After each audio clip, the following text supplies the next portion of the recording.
Most of us know this story very well. The Israelites are enslaved in Egypt. Pharaoh, the leader of Egypt, orders the Israelites to leave Egypt. The Israelites start leaving towards the wilderness. Pharaoh changes his mind and starts to pursue the Israelites. The Israelites are then trapped between Pharaoh's forces and the Red Sea. Moses performs this outstanding miracle where he lifts his staff and he parts the Red Sea. The Israelites walk through the Red Sea on dry land. Pharaoh and his forces try to pursue them into the Red Sea. The waters of the Red Sea come tumbling down onto Pharaoh and his forces, and thus the Israelites have this great victory that culminates into that victory song that we just heard part of. Is that what really happened?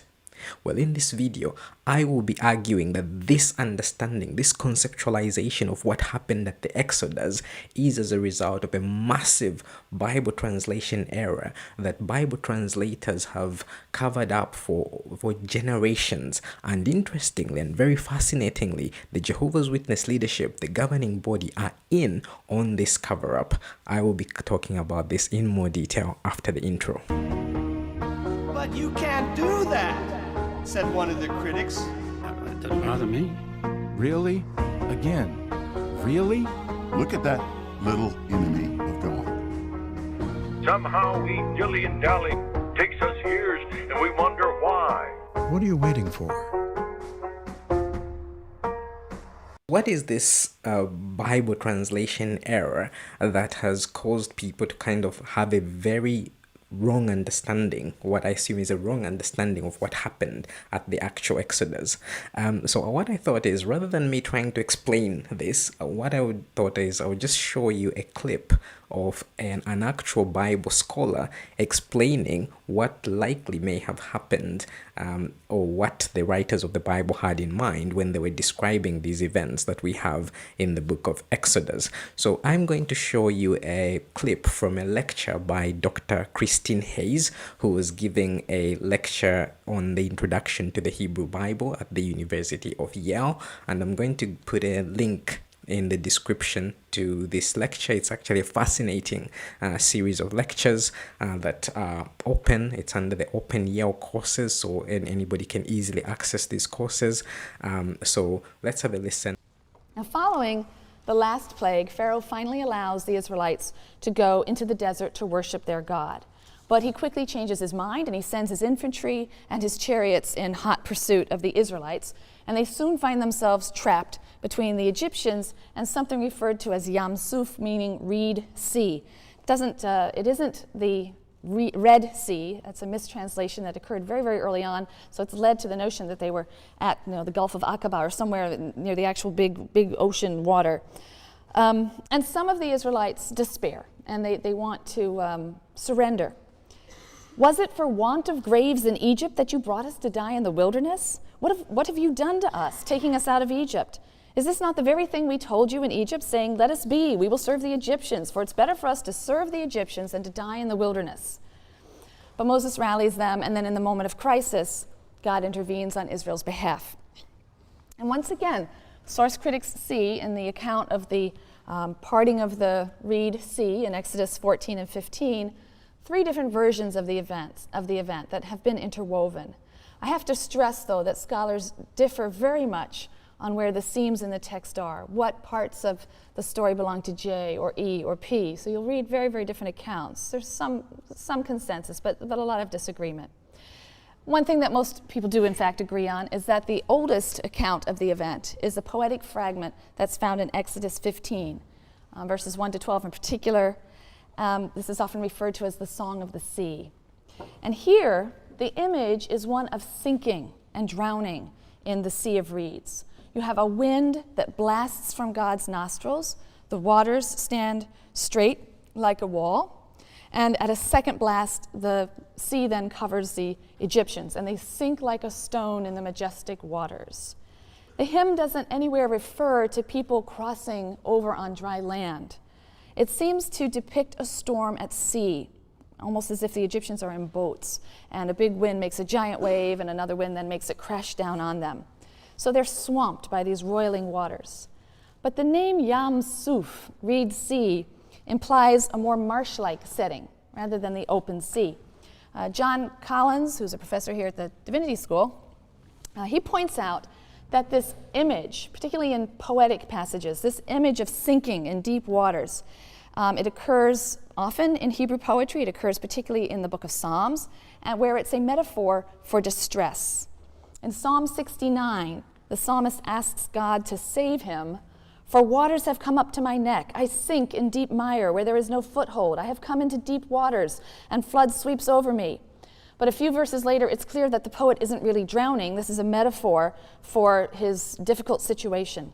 "More in number than the hairs of my head are those who hate me without cause. Many are those who would destroy me, my enemies who accuse me falsely." So Collins suggests that the poem in Exodus 15 is celebrating and preserving a historical memory of an escape from or a defeat of Pharaoh, and that the drowning image is used metaphorically, as it is elsewhere in Hebrew poetry, to describe the Egyptians' humiliation and defeat. Later writers take this poetic image and fill out the allusion to drowning in this ancient song and compose the prose accounts in Exodus 14, in which the metaphor is literalized.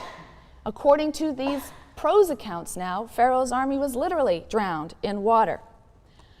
But even in the prose accounts in Exodus 14, we can see a composite of two intertwined versions. In the material that's usually associated with P, Moses is depicted as stretching out his staff, first to divide the waters, which stand like a wall so that the Israelites can cross over on dry land. And then he holds out his staff to bring the waters crashing down on the Egyptians. But according to one little section, this is just verses 24 and 25 in Exodus 14. Some attribute this to J. It seems that the Egyptians were stymied by their own chariots. The image we get there is that the Israelites are sort of working their way through the marsh on foot, and the Egyptians' chariot wheels can't make it through the marsh. They get stuck in the mud, and this forces them to give up the chase. So the final narrative that emerges from this long process of transmission, perhaps a core image of escape on foot where chariots are bogged, a poem that describes the defeat in metaphorical terms using a drowning and sinking image, and then prose elaboration on these previous traditions that have a very dramatic element of the sea being parted and crashing down on the Egyptians. A long process of transmission, interweaving, literary embellishment has gone into the creation of this account in Exodus 14 and 15. But the story as it stands reiterates a motif that we've seen before, that of the threatened destruction of God's creation or God's people by chaotic waters, and of divine salvation from that threat. I just want to point out a few things just to add a bit of context to what Professor Christine Hayes was describing there in the lecture. She mentions a lot of things just in passing, and the reason why she does that is because she has this assumption that her students have a bit of understanding of Bible scholarship. So one of the things she mentions quite early in that section is she talks about this Yam Suf being translated as the Red Sea as being an early mistranslation, and she doesn't go into a lot of detail with that, but essentially what she's referring to as an early mistranslation is that the Septuagint, one of the earliest, or you could argue the earliest translation of the Bible from the original language Hebrew, that is the Hebrew Bible, the Old Testament, from Hebrew into another language, was the Greek Septuagint, and in the Greek Septuagint they translate this Yam Suf as the Red Sea, and that's the reference to this mistranslation occurring pretty early on. Now, the other things that she refers to where she talks about source criticism, I have covered this on another video, which this is I intend this to be a long project called the Unholy Bible Project, where I just try to break down what scholars say about various aspects of the Bible. So scholars pretty much, there is a consensus among scholars that the first 5 books of the Bible, referred to as the Pentateuch, they were made up of at least 4 different sources, and these sources were interwoven together, and that's why you find what are called doublets, where you find stories repeating themselves, like the story about Abraham lying about Sarah being his sister instead of her being his wife, the story about Moses hitting the rock on 2 separate occasions when the Israelites asked for water. You find those stories repeating themselves. That's because there is this argument. It's a very strong argument. It's a very well supported argument among scholars that there were 4 different independent sources that were blended together to create the Pentateuch, and that's what she's referring to when she says there that the stories about what happened at the Red Sea or at Yam Suf are kind of interwoven from different pieces of work to then create this composite that we have today. And she talks about this long literary development of these stories. But the major point that I really just wanted to talk about in this video is the fact that Bible translators routinely translate this expression Yam Suf from the original Hebrew as Red Sea in the Bible. And it's not just the Jehovah's Witnesses who do this. Actually, if we go on to the website biblehub.com, and we're going to talk about, I'm just going to show you one Bible verse that talks about this incident of the Israelites supposedly crossing the Red Sea, and this is found in Deuteronomy 11 verse 5. But just have a look at how different translations have translated this phrase Yam Suf. So I'm not going to read these verses, but if you just have a glance, there's different translations here. You've got the New International Version saying Red Sea, the New Living Translation saying he drowned them in the Red Sea, the English Standard Version, how he made the water of the Red Sea flow over them, the Berean Standard Bible says he made the waters of the Red Sea engulf them, the King James says he made the water of the Red Sea to overflow them, and so on. And if you go on, pretty much all the translations that you can see here use the expression Red Sea. So it's not just the Jehovah's Witnesses that have bought into this mistranslation. So Yam Suf, if you translate it from the actual Hebrew, it means sea of reeds, or you could translate it as marshy sea, or you could translate it as a sea of papyrus is one of the translations I've seen, but it doesn't translate into English as Red Sea. In fact, there is even in ancient Hebrew, there was a Hebrew word for red, which is Edom, and this is if you remember the story of Jacob and Esau. Esau was said to be very red, and so his descendants were referred to as Edom. So if they were going to call that sea the Red Sea in the original text, they would have called it Yam Edom, but they don't call it that. They call it Yam Suf. But Bible translators, for whatever reasons, have decided to use this expression Red Sea instead. Now, the thing is, there is some kind of a standoff between Bible scholars and Bible translators. So actual Bible scholars prefer, most scholars whose works I've read, they prefer to translate it as Reed Sea or Sea of Reeds, as Professor Christine Hayes does there in her lecture. And usually, if you do read any books that are written by actual Bible scholars, not people like the governing body, the Jehovah's Witness governing body, but actual Bible scholars who have gone to university, they have studied the original languages, they have a good understanding of the context, the historical context in which these texts were written. When they write their books, usually they don't rely on a Bible translation when they're quoting a certain passage from the Bible. What they do is they go into the original languages and they make their own translation in the book that they're writing, so that you will have a text that you don't find in a standard Bible that you get in a bookshop or in a Christian bookshop.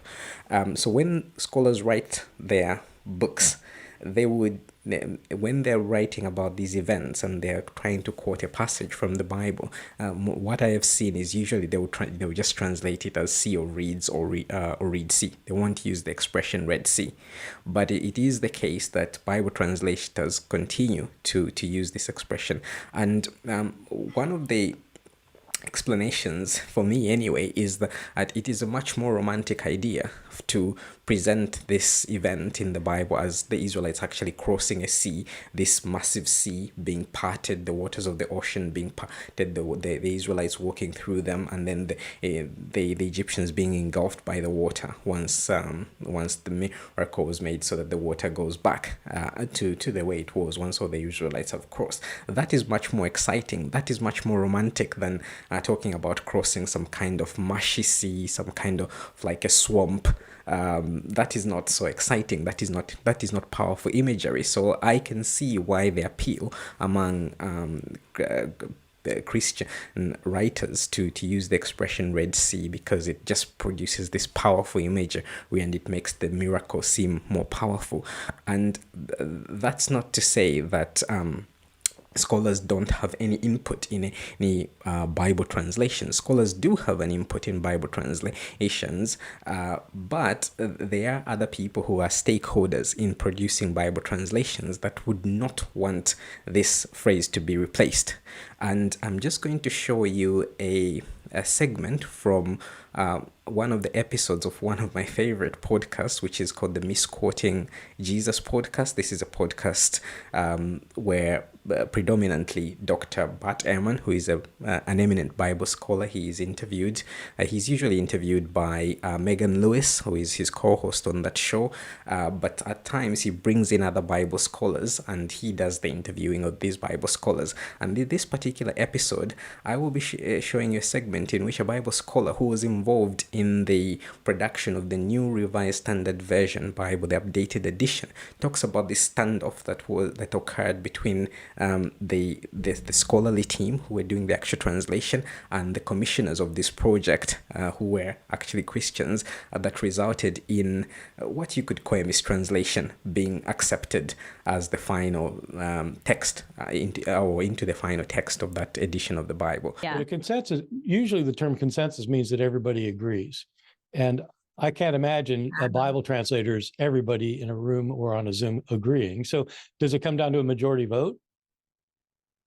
I'm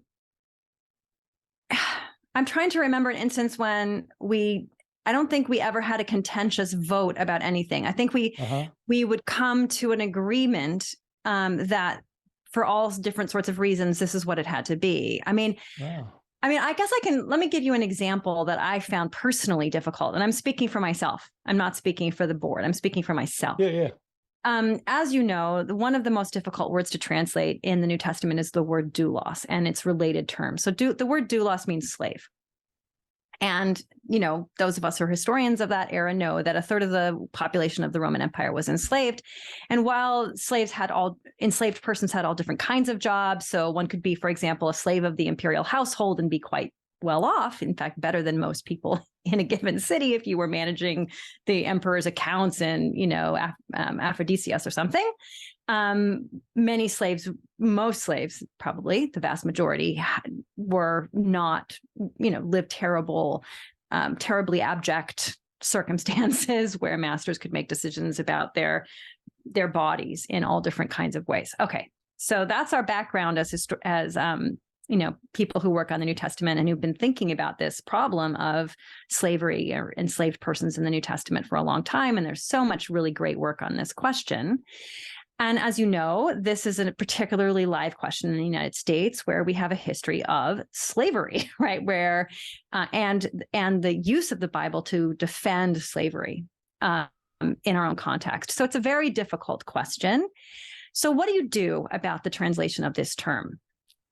Well, often what has been done is that in some cases the word is translated slave, and in some cases the word is translated servant. When people might be offended. Like, for example, Paul calls himself slave of Christ. And normally or often the NRSV and the RSV do this, translate this as servant. Paul, servant of Christ. And even in the Magnificat, when Mary says, handmaid, I think is the KJV, what she's actually saying is female slave. Yeah. So the book editors, I think, pretty much universally recommended that any time that the word doulos is translated servant, it be translated as slave. This is the NRSV. The NRSV the- updated edition. So the book editors. NRSV, Okay. the old NRSV follows the rule of having Paul's servant, for example. Huh. The updated edition, the initial discussion was we should just be consistent and use the word slave. Okay. Or enslaved person in cases where it's clear that, like, for example, Paul, slave of God, Paul's declaring himself to be slave. But in other cases, if we're talking about slaves, let's use enslaved because those people aren't choosing to be slaves, right? It's not like they're like, yay, let me be a slave. So like enslaved person in that case. That was kind of the consensus of the editorial board. But it went back to the National Council of Churches, and there was a huge debate about it because it was really offensive, actually, to many of the member churches in the National Council of Churches, including historically Black congregations, who felt really like, no, they don't want to, that's not the same to say when Paul calls himself slave of God, that's not the same, right? He's not declaring that he wants to be enslaved by God. And we don't want to do anything that gives the impression that God wants humanity to be enslaved, would have been, that argument. Yes. And so ultimately the National Council of Churches is the copyright holder for the New Revised Standard Version and now the New Revised Standard Version updated edition. And so they're the ones who make the final decisions about what's in the text. And so what ended up happening is that even though initially the editorial board of scholars, right, had recommended translating doulos as slave or slave language in every case, what ended up happening is that when the term is being used to describe a person, who's accepting that role, servant language continued to be employed. So I myself, as a scholar, would prefer that doulos be consistently translated as slave throughout or enslaved, because my sense as a scholar and, when I'm teaching is that I want students to wrestle with what it means to have a text that's produced in a slaveholding context and what it means, the history of the use of those texts, even in the United States, and how to wrestle with scripture as an authority that's used even in something as abhorrent as slavery. So that's, as a scholar, that's what I prefer. But because these texts are not only used in classrooms and they're used in churches, the decision of the National Council of Churches was no, we're not going to do that. We'll put in footnote. So you'll notice that there'll be a footnote, Greek, slave, but the word is sometimes continues to be translated as servant. So there's a different Greek word for servant. Correct. And that's translated as servant. Correct. And is doulos ever translated as slave in the updated edition? Yes. When in instances where, like in the slave parables in the Gospels, right, where there's slaves, or in instances when Paul or the Pauline epistles or First Peter talking about enslaved persons and how slaves should behave and the household codes. These are translated with the word slave, which is appropriate because slaves in particular are being addressed. So there's lots of examples where doulos and doulos related words are translated as slave. I see. Yeah, but it's the consistency. That's one of the hard things I think for translations is just generally whether. Yeah. I mean, this is obviously a very sticky situation for religious reasons, church reasons, and so it's a very difficult issue. That was Dr. Bart Ehrman talking to Dr. Jennifer Knust, who is a Bible scholar that was involved in the production of the New Revised Standard Version, the updated edition, which is one of the most respected Bible translations. But even in that Bible translations, you can see how what you could call mistranslations have crept in, not because scholars are on board with these mistranslations, but just because there are other people, there are stakeholders, there are people who have actually commissioned, who are paying for these projects, that are interested in certain things being portrayed a certain way. I would assume that the same thing has happened with this mistranslation of Yam Suf into Red Sea instead of Sea of Reeds or Marshy Sea. So that's with regards to general Bible translators. But the thing is, I said that the Jehovah's Witnesses are in on this conspiracy. So I guess the argument one would make is, well, do the Jehovah's Witnesses leadership actually know that is the translation? Do they even agree that that is what should be the literal translation of that phrase, Yam Suf? Well, the answer is they do. They know about it, but they have decided to keep it quiet from their membership. So I'm going to show you evidence of their knowledge of that. So we are going to go into a couple of their publications. The first one being a book that they produced in 1971, and this is a book in which one of a governing body who defected from the governing body very famously or infamously, Raymond Franz, was massively involved in the production of this book. So the book is called Aid to Bible Understanding, and this entry here on the Red Sea, look at what it says here, and you can see Yam Suf there highlighted in the text. They say the biblical passages relating this incident use the Hebrew expression Yam, sea, or Yam Suf, sea of reeds or sea of rushes or reeds, bulrushes.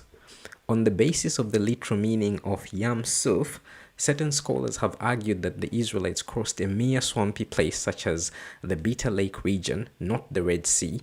However, it should be noted that the waters were sufficient to cover Pharaoh's military forces. Then they make this argument of it literally having been the Red Sea. And now, what is interesting here is they're acknowledging the fact that the translation is actually Sea of Reeds, or Sea of Rushes, or Swampy Sea, or whatever you want to call it. But what they're arguing in this publication is, well, it's still the Red Sea, but why not just translate it as Sea of Reeds or Sea of Rushes or Swampy Sea, and then you can make an interpretation in your publications and say it was still the Red Sea? Why obscure this from the understanding of the average Jehovah's Witness? Because the average Jehovah's Witness will not even know to look into the inside book. Like I only found this out recently. I found this out, I would say, maybe some 6-7 years ago, whereas I'd always just grown up with the understanding that in the original language it actually said the Red Sea. Now you could be saying, well, that was a book that was published in 1971. Maybe their opinion has changed. No, so they don't use this book Aid to Bible Understanding now as a reference book, because they produced a more updated book that they now use as their Bible encyclopedia, their Bible reference book, and this book is called Insight on the Scriptures. And I'm going to take you to their entry in there on Red Sea. So let's just go into that one. And here again, you see the Yam Suf there highlighted, and they pretty much word for word lifted what. So I'm not even going to read it, because they word for word lifted what was in the book Aid to Bible Understanding. And with Yam Suf, they've said Sea of Reeds or Rushes. The only thing they've changed is they've removed the bulrushes or bulrushes. I don't know what the correct pronunciation is. But basically, they're acknowledging the fact that the translation of Yam Suf is Sea of Reeds, Sea of Rushes. You could say Swampy Sea, and so on. And yet they won't say this to their members, because again, for the Jehovah's Witnesses, the argument I would make is, for them it feeds into that doomsday narrative of God is going to destroy all people who are not Jehovah's Witnesses, and he's going to do so in a majestic way. He's going to do it in a powerful way, in a spectacular, in a miraculous way, and appealing to a narrative where the Israelites walk through a Red Sea on dry land. The waters of the sea come rushing down and crush the Egyptians. That is more romantic for the Jehovah's Witnesses than speaking about them crossing over a swampy sea, a sea of reeds or something like that, or a marshy sea. That is not exciting. It is not romantic. Now you could be saying, well, everybody's doing it. Everybody's doing it. So why make a big deal of the Jehovah's Witnesses doing this? The reason why I have actually decided to make a video on this is because of the hypocrisy of the Jehovah's Witness leadership. Now, the Jehovah's Witness leadership, they are not ashamed to kind of just go against the consensus when it comes to how to translate things, certain words, certain phrases, certain expressions, or even names in the Bible. They actually even rename certain things in their Bible, so that because they feel that they have the right translation, they feel that other people have got it wrong. They have even removed certain Bible verses. So if you read the Jehovah's Witness Bible, what they call the Christian Greek scriptures, the New Testament, you will find passages, whole passages that they have removed. You find verses that they have removed, because these verses are not in line with their theology. So you could have a verse that strongly supports the doctrine of the Trinity. They just pull that verse out. One of the big things which they routinely point to as to what makes their translation outstanding is that they put God's name, which is YHWH. Scholars say the most likely, the closest we can get is Yahweh, but the Jehovah's Witnesses use the word Jehovah for YHWH, and they and rightly so, they have put it in the Hebrew text where it originally was in the original Hebrew writings. They put that in the text, whereas pretty much all other translations, quite irritatingly for a lot of scholars, they use Lord in all capitals instead of just putting that tetragrammaton YHWH or Yahweh. The Jehovah's Witnesses do that in the Old Testament. Now what the Jehovah's Witnesses do, going further than that, is they even superimpose that word into the Greek scriptures, the New Testament, where there is just no evidence of that word being used in the manuscripts of the Christian Greek scriptures or the Old Testament. But the Jehovah's Witnesses, they take liberty to do that. They plant that in there because it supports their theology, and their argument is that name should have existed there. So if the Jehovah's Witnesses have such a high integrity, if they sit on such a high horse when it comes to how to translate things correctly, that they are not afraid to go out on a limb and just do the opposite of what everybody else is doing, why have they not done the same thing with this Yam Suf? Why have they not just been honest and said, we know every other renowned Bible translation, common Bible translation uses Red Sea here, but we're going to be honest and we're going to tell people that actually the translation, the correct and proper translation is Reed Sea or Sea of Reeds or Swampy Sea or Marshy Sea. And of course, they could say, in our publications, we will say that we will refer to it as the Red Sea because that's what we think it was. But we're being honest, and we're just going to use the words that were actually in the original text. Why not just do that? But they won't do that. And again, this just goes to speak to the hypocrisy of the Jehovah's Witness leadership. They will refer to scholars as the text that I showed you from their publications, the Aid to Bible Understanding, the Insight on the Scriptures. They will refer to scholars when the scholars make arguments that support their case, but then they will just rubbish these same scholars when the scholars are making a case, even if there is overwhelming evidence that what the scholars are saying is likely to be true. They will rubbish all that evidence if it does not support their line of thinking. So I hope you found this video interesting. Please don't forget to like this video if you found it interesting. Please don't forget to subscribe to the Anthony Morris Returns channel, and please share this video with other people that you think it might be interesting too as well. That's all I have for you on this video, and I look forward to seeing you on another video. And for now, what we're gonna do is we're gonna let Stephen Lett do the honors for us. That makes me think of the atheist who arrogantly said, I don't need God. I don't need anybody. I don't need anything. And then he took a deep breath. But you can't do that, said one of the critics. It doesn't bother me. Really? Again? Really? Look at that little enemy of God. Somehow we dilly and dally. Takes us years, and we wonder why. What are you waiting for?